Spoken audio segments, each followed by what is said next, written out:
This time of the year, your calendar is probably full of things like pool parties and cookouts. Today I'm having some friends over, so I'm gonna throw these burgers on the grill before they get here.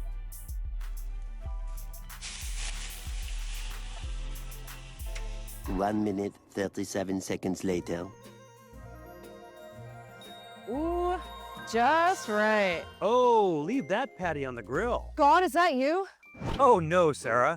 I'm Northeastern's Associate Teaching Professor, Dr. Darin Detwiler, and I happen to be an expert in food safety. Oh, so you're here to help me season these burgers. No, I'm here to make sure you're using proper safety techniques when grilling. I get summoned every time someone takes a patty off the grill too early. You wouldn't believe how often that happens. So, step one, why don't you leave that patty on the grill and make sure you wash your hands? Everyone who's going to be handling food, whether it's cooking or after it's cooked and you're going to be preparing sandwiches, everyone should be washing their hands. You don't want to cross-contaminate with dirty hands, so please wash your hands. A few moments later. All right, my hands are washed, my station is prepped and clean. I'm ready to get started. What tips do you have for me to start grilling safely this summer? The things you want to do with all foods, whether it's condiments, eggs, macaroni salad, the ground beef, cooked or before it's cooked, is to make sure that you're keeping food out of the danger zone. The danger zone is that span of temperature between 40 and 140 degrees. You want to keep cold foods below 40 degrees. You want to keep hot foods above 140 degrees. In that danger zone, that is where bacteria and pathogens grow rapidly in food. So keeping it out of that danger zone is critical for food safety. Got it. Keep cold foods in the fridge, my hands are cleaned, and my ground beef patties are ready to go. I think I'm ready to start cooking.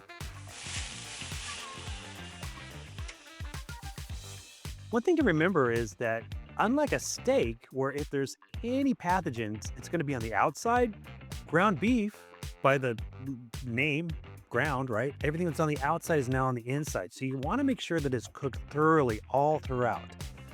So how do I know if I've cooked the patties all the way through? The most important tool when it comes to cooking hamburgers is a thermometer. You want to make sure that that hamburger is cooked all the way through using a thermometer to check that it's at 160 degrees.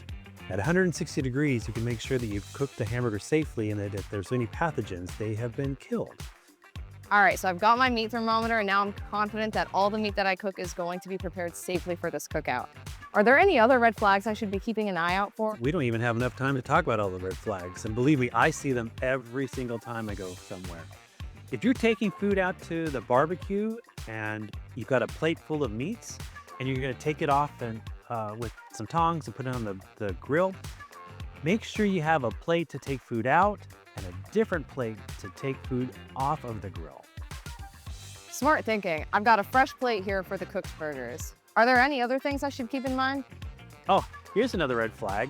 Someone who's like drinking and smoking and taking out trash or doing other things while they're cooking or preparing food and they're not washing their hands in between. You need to kind of keep those tasks separately, right? You don't want to be doing things that, you wouldn't want to see that if you go to a restaurant and pay someone a lot of money to be cooking your food. Same thing goes with a family get-together, a barbecue, or a friendly gathering. You shouldn't be doing multiple tasks at one time. Ask someone else, hey, I'm cooking, will you take care of that? I'm cooking, will you take care of that? That's a good way of delegating some of those things that could get in the way of the safety of the food that you're trying to prepare. Honestly, this is making me a little bit nervous. It seems like there are so many food safety hazards to keep track of. The idea of being afraid to eat or being afraid to go to a gathering because of food safety, I don't want anyone to be afraid of those things. I just want people to realize that much like looking both ways before you cross the street, or much like putting on that seatbelt, there are steps that we can take to mitigate, reduce, and even prevent some of those events from happening that make our gatherings memorable for all the wrong reasons. Thank you so much, Darin. I feel super confident about food safety when it comes to grilling this summer. Do you want to stick around and try one of these burgers? Sara, it's been great helping you out here today, but someone else is calling for my help. Thanks so much for tuning in, guys. Remember, if you keep in mind these 4 steps, Wash your hands ahead of time, cook your meat to the proper temperature and thoroughly, avoid cross-contamination, and keep foods at the proper temperature when they're already prepared.